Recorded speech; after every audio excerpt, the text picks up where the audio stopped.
Ken Easley of the Seattle Seahawks, and you're watching NorbCam.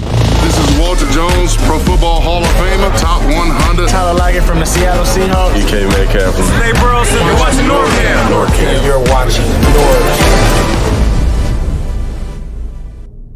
NorbCam. What's up, everybody? This is NorbCam coming at you on this Saturday morning.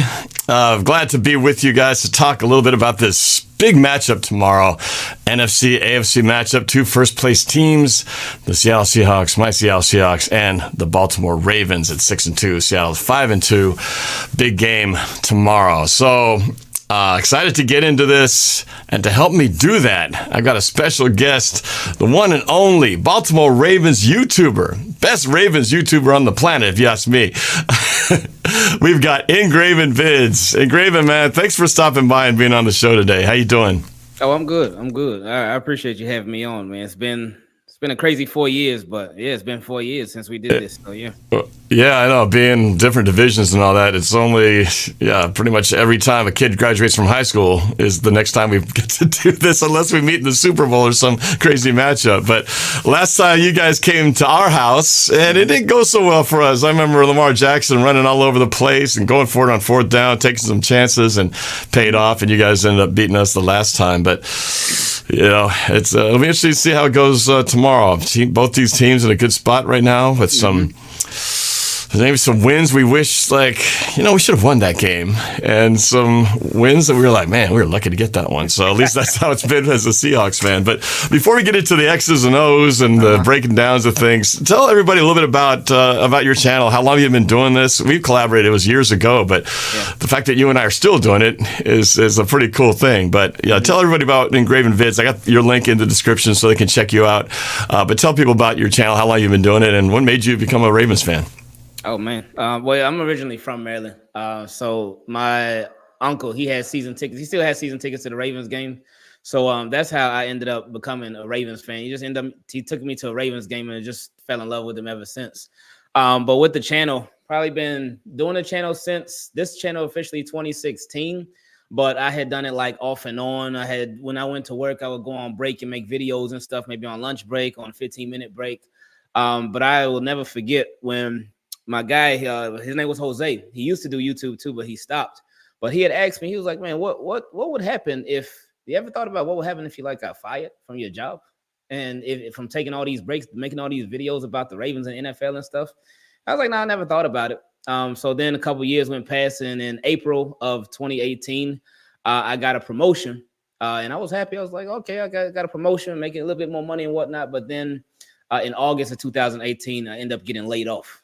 So that was a very interesting time, but that then allowed me to do this full time. And initially, right after I got laid off, I was still wondering, can we really do it full time? I don't know. There was still obviously a transition phase, but we were able to do it. It was able to work out in the long run. So I was just extremely grateful for the opportunity to be able to do this as a job, because it is a lot of work, as you know, and especially with the production that you have with your videos and stuff, especially like the music videos that you be doing every year for the previews of the games. But it's a lot of work, especially the more you do, the more high quality the stuff is, and even just the research that you have to do, the time and effort that goes into knowing the numbers for this and the statistics for that and whatnot. But it's very, very fun work and work that we really appreciate. So been doing it full time since August of 2018. So yeah, since Lamar Jackson, around the time where he came in, that's when we've been doing it full time. So we always got that little special connection. Yeah, well, that's awesome. That I still have my regular job, because I'm self-employed, so I have my own production company. So we do videos. I do videos for a living, but for other clients. So the fact that you can do YouTube full time, I'm not doing that yet at this point, but it's a hustle, man. I commend you on the fact that you've been able to make that transition and make it work for 5 years now. That's amazing. That's fantastic. So, and any tips for people who are doing this or trying to do it? What would you say? The fact that you've been able to do it successfully for 5 years. What would be your tips to somebody who's out there trying to get started or struggling to keep going with it? What would be your biggest advice? Oh man, be patient. Be patient because so many people, they want to go viral. They want their video to blow up like that. And I mean, who wouldn't want to go viral? Because that's a lot of attention towards your channel. But I think with people, with going viral, it's like, I think it could be a gift and a curse. Now, we've never went viral before, but I think with the possibility of going viral, that's when a video just takes off like crazy. But the risk with that is that you don't really learn work ethic from that. You don't learn how to consistently grind and how to consistently just work at just growing. If you go viral, then your video just blows up, and then that's that. But it doesn't show you a pattern of consistency with that. So I would say be patient and be original and just have fun with it. Whatever you do on YouTube, whether it's sports or something else, just do something where you feel like you can talk about it all the time, and it wouldn't even feel like a job to you. So that would probably be my biggest advice for anybody that's looking to start in YouTube and just really trying to do their thing on YouTube. That's what I would suggest. No, that's really good advice. I think it's just in anything, right? The grind is.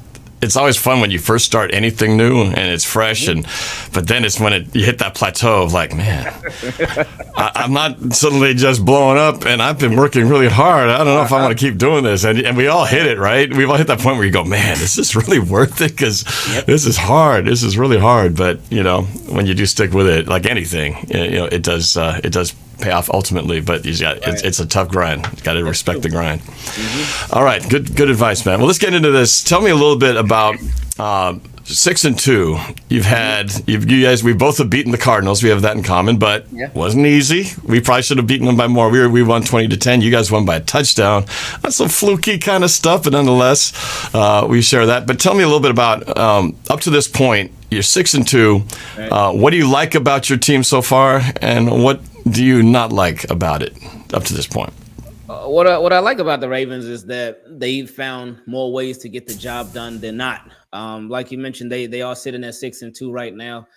They could be 0-8 right now. They could be 8-0 right now, but they're 6-2. So that's a real nice place to be, especially with all the injuries that they've sustained throughout the course of this year so far.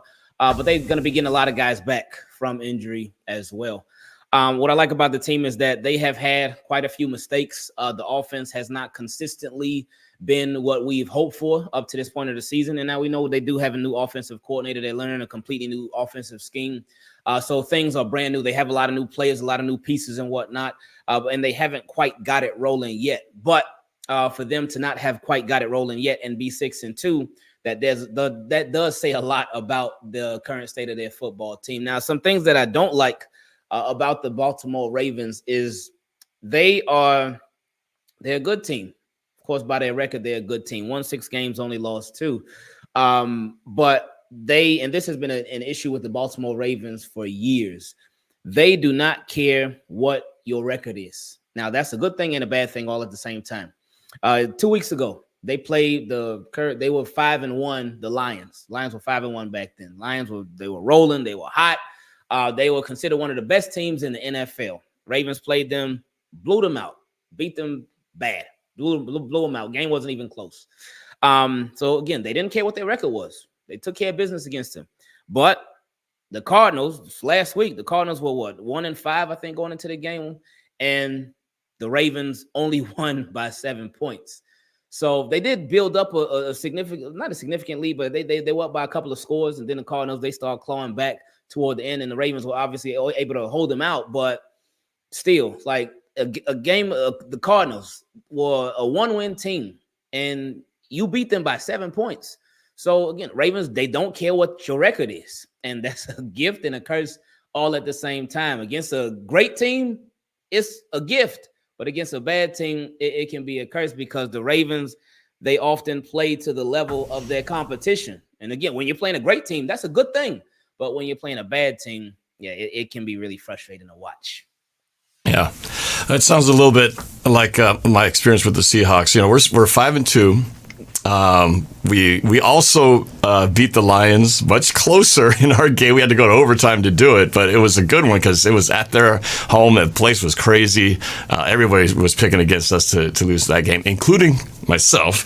So I was glad to be proven wrong by the Seahawks. But then our opening game against the Rams, we just stunk up the joint and didn't show up in the second half. We kind of got beaten pretty badly. So, there's a couple games there that, kind of went differently than I thought. But, kind of a breakdown of our up to this point from the Seahawks, in my opinion. What's been the good thing so far is our defense has been kind of everything we hoped it would be. We made a lot of moves on the offseason, picked up guys along the way, and the defense has been slowly getting better and better from the mess that it was last year. We were one of the worst defenses in the league and couldn't stop the run. This year, we've been pretty good at stopping the run, and our secondary really kind of come into form. Jamal Adams finally back in the field making plays. In fact, was one of the critical guys in helping us win the game last week, or secure the win last week. And then our rookies, Witherspoon, Tariq Woolen, who's on his second year, got a pick last week. So the secondary is really coming into form. Bobby Wagner, Jordan Brooks, our linebackers, those guys are having just about as good a season you could hope for from the linebacking side of things. Our defensive line probably started out a little bit slow. Pass rushing wasn't coming. Then all of a sudden we blew up against the Giants on Monday night, got like 11 sacks in one game, which is crazy. Talk about from starvation, drought to famine to feast. And then they've been pretty good, pretty consistently getting pressure in recent games. So that's been the great part of it. Offensively, it's been kind of up and down. We'll have some games where we start on fire. We just come out like, oh man, we're going to put 40 points in this game. And all of a sudden, they just don't show up in the second half or like the second quarter and go like just completely quiet for a couple quarters. Gino has some struggles not turning the ball over. If we didn't have that happen, we'd probably be 6-1 right now. We should have beaten the Bengals. I know you guys beat them by a field goal. We should have won that game. We shut down Joe Burrow and company for the entire second half, and we had the ball in the red zone 5 different occasions and could not punch it in. So we ended up losing the game that we should have won. But so that's been kind of the thing. But our running game is going well. Some surprise guys like Jake Bobo, who's undrafted receiver, who's been making some big plays. But yeah, really the big question is which Gino will show up tomorrow. Will it be effective Gino or will it be turnover Gino? And we kind of go the way he goes because, as you know, you turn the ball over, and that can change completely the way the game goes. So let's jump specifically to this matchup. Pretend that you are a scout for the Seahawks, all right? And I'm like, okay, man, we need to know, Ingraven, how do we beat the Ravens on Sunday? What's the blueprint for beating this? And I told Pete Carroll to listen to the show, so he's going to be, be careful what you say.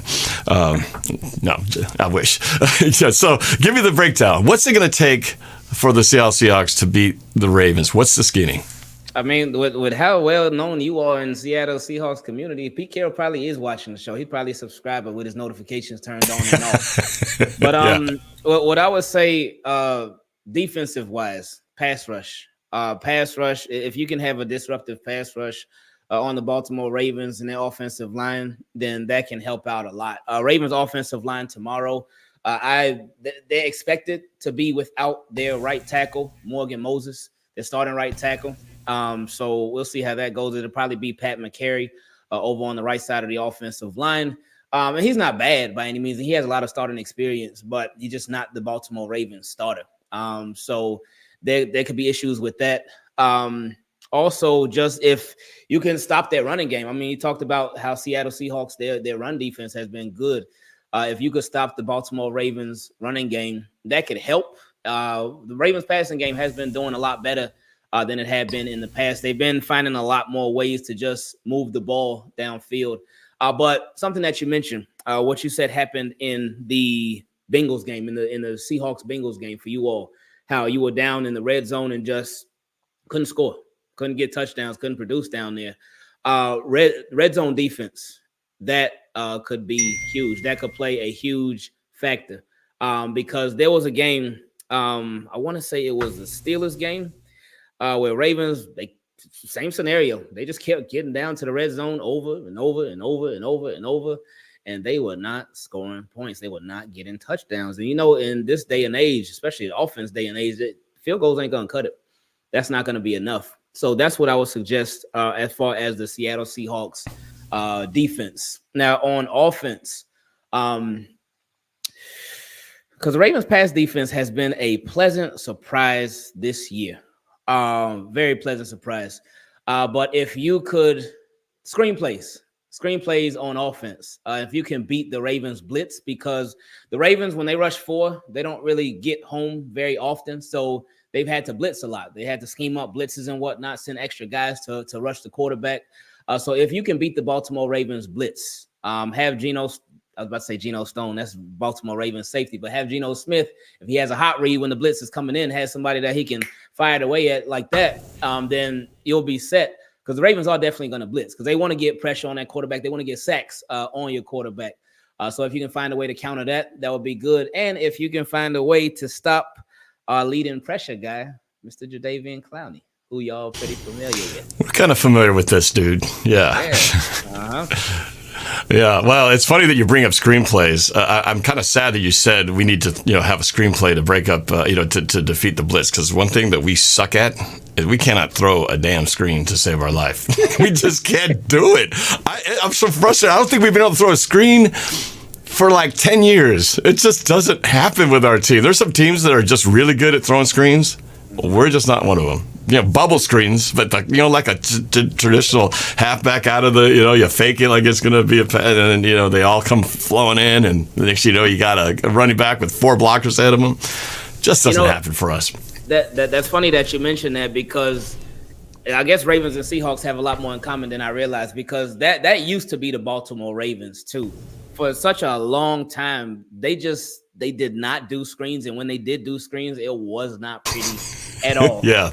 And now this year though, we got a new offensive coordinator, Todd Monken, who just came from Georgia, but he like loves screens. Like this guy, like before we didn't do any screens. Now it feels like we do a screen like every drive. Like they throw them screens in there like crazy. The bubble screens, the screens to the halfback, the screens to everybody. They will do like 1 million screens every single game. So I'm sure you will see at least like 5 screenplays tomorrow in the game from the Baltimore Ravens. Well, I hope the Seahawks are watching this, because we played the Browns last week, who we won, but they were getting to us. They won on one drive. They threw 3 screens in a row, the same exact play, and they got like 10 yards plus on everyone. I was like, are you not seeing what we're all seeing up here? Screen. And they couldn't stop it. I think they eventually adjusted and slowed that down. And eventually got the win. For a while there, they were just like, they were just moving the ball. I was like, man, how are we going to win? What's happening to our defense? But they finally, shorted up. But yeah, well, you haven't talked about the biggest, weapon that everybody else is talking about. And I don't know if that's for a reason or not, but Lamar Jackson, right? We all know what he's capable of. What's your take on how has this season been this year? We know he can run the ball. He's had his injury issues, but you said he's starting to throw the ball better. I know Mark Andrews, this is like he's got one of those connections, right? It's one of those guys that the Mahomes, Kelsey, kind of like, if all else fails, just get the ball to Mark Andrews and you'll be all right. So is there more to his game this year than what I just told you? Because that's kind of like, I think, the big picture view of what we all kind of see. But how has his game been this year?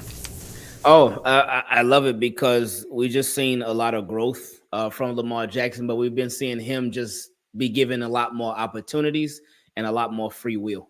Because in previous offenses, they would have Lamar restricted as far as what they allowed him to do. But now this year, they've given him a lot more command and they've given him a lot more control. When you see Lamar Jackson run the offense, you see him literally run the offense. You see him calling audibles at the line of scrimmage, getting guys set, just moving guys around, putting guys in position. And you really see him throwing the ball all over the field to all his different guys, giving everybody an opportunity. And he's throwing every kind of ball that there is to throw. So that's been a beautiful thing to see. And it's something that me personally, I've been waiting on in offense to allow him to do. I remember, and I mean, coincidentally, it was back in the year that we worked together in 2019. Obviously, the Baltimore Ravens had that historic season. They went crazy that year, and the offense was just out of this world. But after that year, especially how it ended in the playoffs, but after that year, my question for the Baltimore Ravens was like, all right, what's next? What are you going to do now? How is this offense that just went off, set the league on fire, how is this offense going to evolve? And we just hadn't really seen that in 2020. We didn't really see it in 2021. Then last year in 2022, we still didn't see it. So it's like they were just at sort of a plateau. But now this year, we're seeing it. We're seeing how they're evolving. We're seeing how they're just really taking that next step forward as an offense. And that has allowed Lamar Jackson to really take that next step as a quarterback. Well, I mean, that's good for you, not necessarily good for us. But how about is he running the ball just as much as he did? Is he still that powerful running threat, or is he staying more in the pocket and looking more to throw? Oh yeah, he's looking to throw all the time. He'll take off every now and then, but not nearly as much as before. And I've been saying that I just feel like Lamar Jackson is holding back a bit, especially when it comes to running. Like even when he does run, we never see him hit like full speed. Now he's still fast, even though he's not hitting full speed. But I just feel like he's just really trying to reserve himself for the long run and like for the playoffs and whatnot. Because when he runs, he seems like he just runs very reserved. But he's not taking off nearly as much as he had before, and because he will wait till somebody comes open, and then he'll wait some more. And then even after waiting even longer, then he'll decide, all right, you know what, let me take off. So that's going to be something that's big for the Seattle Seahawks to do, whether they try to contain him or when they're rushing him. It's just going to be important that they don't let him get loose, because he can still get loose now. That's like that ain't going nowhere. But he is always looking to throw that ball. And that's how he's always been. I know there has been a public perception of Lamar Jackson that, oh, yeah, he just looks to run the ball first. But he's always been somebody that looks to throw that ball, that looks to pass. I think just because he's had his ability is just out of this world. I think that's why a lot of people feel like, oh, man, he just runs the ball. He's a run-first quarterback, but he's really not. So you got to watch for him throwing. But, yeah, you still got to watch for him running the ball, too. We'll see how they scheme him up. From the other side of the field, Seattle's running game has been developing pretty well. Kind of been finally getting that formula that Pete Carroll loves, which is play good defense, don't turn the ball over, Gino, and run the football effectively. And Kenneth Walker has been having himself a great season. Finally hit the 100-yard mark a couple times, and Zach Charbonnet, he's also a nice 1-2 punch. How's your run defense this year? The run defense has been they've been solid. They've been good, not great. I think runs up the middle, they pretty much got that taken care of. But I feel like where Baltimore Ravens have struggled a bit is the runs that bounce to the outside. So that's where they can break down a little bit here and there. But tomorrow, well, just not even tomorrow, but every game, but tomorrow specifically, the guys to watch for in run defense, Michael Pierce, that's the defensive lineman, Broderick Washington, another defensive lineman. Then our two linebackers, Roquan Smith, who has the Baltimore Ravens traded for him at last year's trade deadline from the Chicago Bears. They traded a second-round pick and change for him, and he has been amazing. He usually makes a couple of amazing plays, usually every game. Last week against the Cardinals, it was a little bit rough, but every other game he's just been really good. And then Patrick Queen too. Just having that 1-2 punch at linebacker, they've been amazing, and they have been like all over everything. So watch out for number 0 and number 6 tomorrow, because they have made a lot of plays. But yeah, the run defense it's been good, not great, but good. Okay, well that's kind of makes me a little happy, because one thing that Kenneth Walker is really good at doing, he'll start a run that's designed in the middle of the line, and he's got great lateral speed and able to bounce it outside, and that's usually where he does the most damage. Starts inside, cuts back outside. So if your defensive ends aren't containing the outside, they might be susceptible to some big runs. So, all right, well, that's good information, man. Do you do score predictions? Do you have a score prediction for this game? You don't? Ooh, you don't play that game? No, I will. I don't mind. Okay. This is Ravens are such a weird team, man. They're such a weird team, and like I told you before, they don't care about the record. They don't care, and again, it can be a good or bad thing. But in this case, I do think this will be a stressful, one of those nail-biting games when pulling any hair that we barely have left out. So I'll go, since the Ravens are at home, I'll go 28-26 Baltimore Ravens. I think it'll be an extremely close game, because I feel like you got two offenses that just have a lot of potential. They haven't fully reached it yet. But then you got some defenses that are playing pretty good overall. So I'm going a very, very close one. And Ravens just barely edging it out, 28-26. All right, 28-26, a tight ball game. I'm going to show you instead of telling you what my score is. And if you've seen my music prediction video, you already know what that is. But I'm going to show it to you for those of you who haven't seen it yet. Here's my prediction for this game. Check it out. We're heading out, taking off, going into Baltimore. This is it, the Ravens. Whoa, we're breaking up. I feel it in my bones. What's Lamar Jackson go? Welcome to MNC. It's not pretty. Give it up 350. Oh, please help me.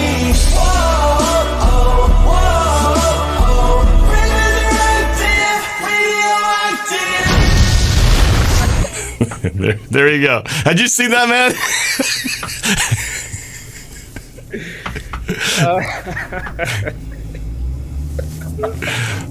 Thought that'd make you happy.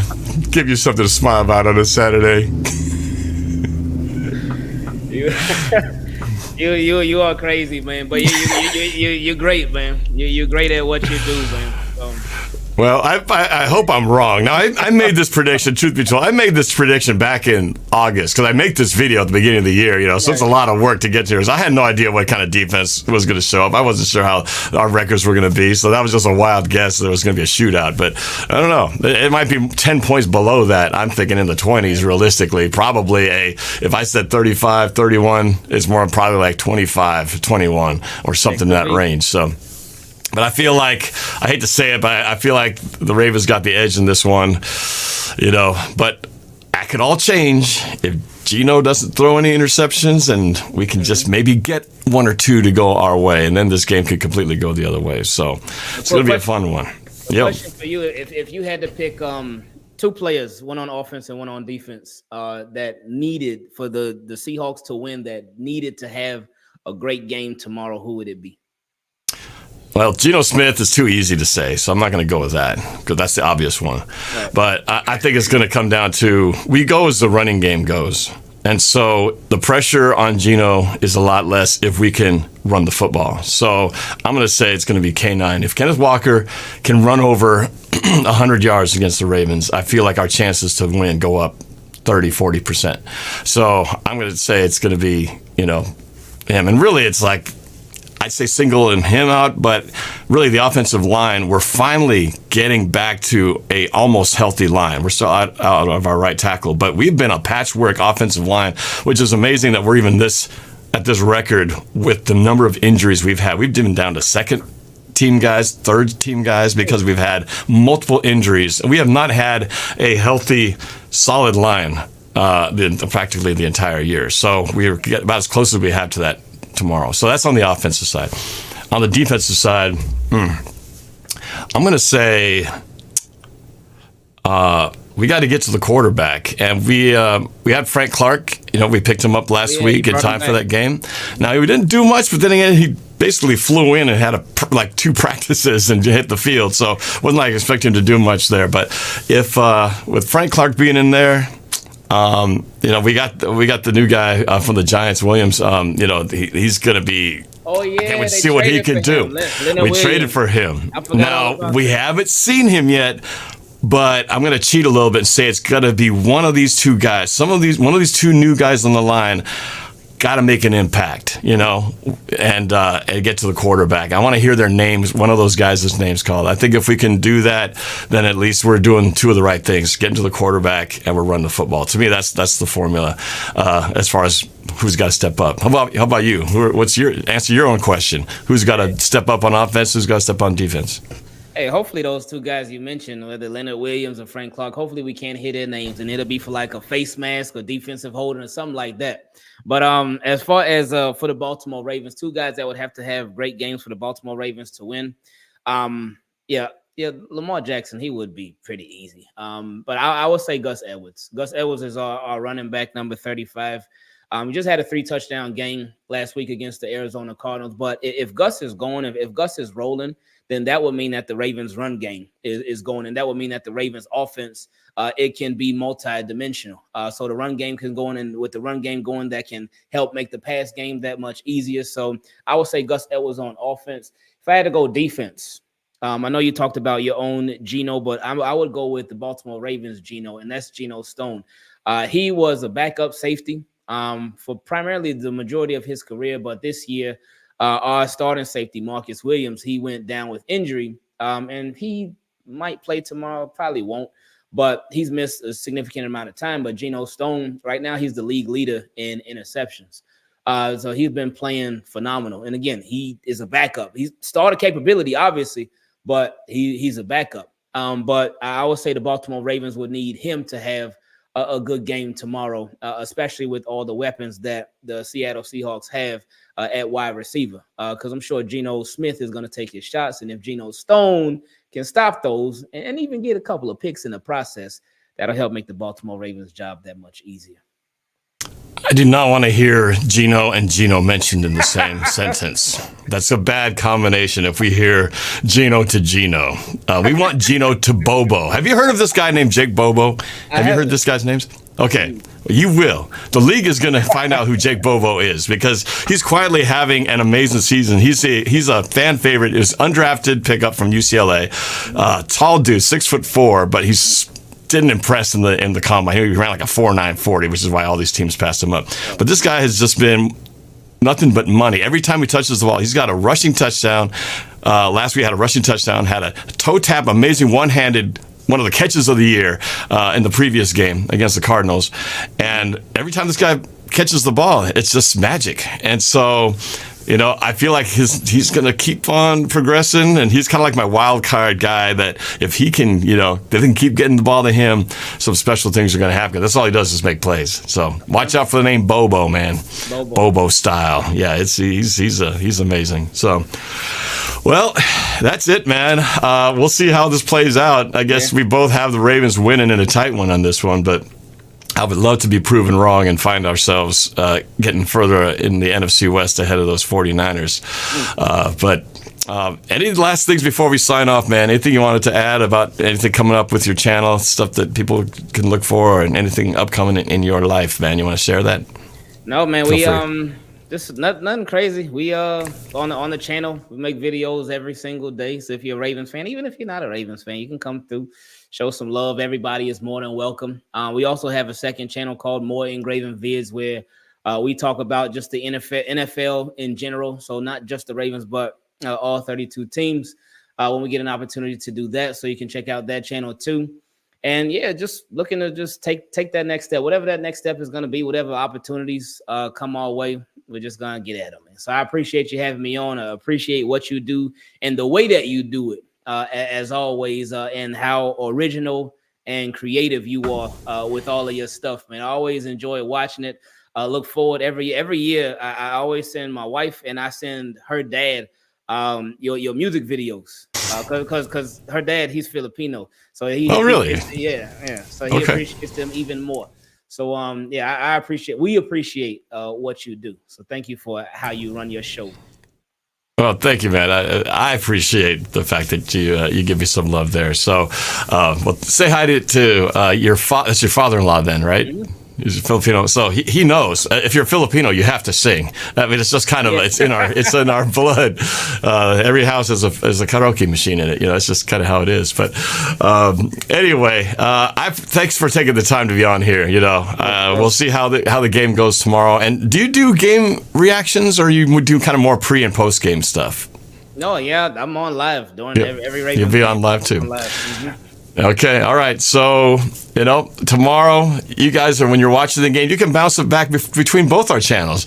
If something good happens, you can, for the Ravens, you can go watch Engraven smiling. And then when Bobo gets a touchdown, then you can go to Engraven and go, oh, man, there's that Bobo guy that Norv was talking about. Doggone it. And then when something great happens, you go flip to my channel and watch my reaction. So, you know, there's all these opportunities to just watch it in different ways than just watching the plain old boring broadcasts on TV. Or maybe if you can't get the games, you can watch it through one of our channels. So make sure you subscribe, check out his channel, subscribe to both of us if you haven't already.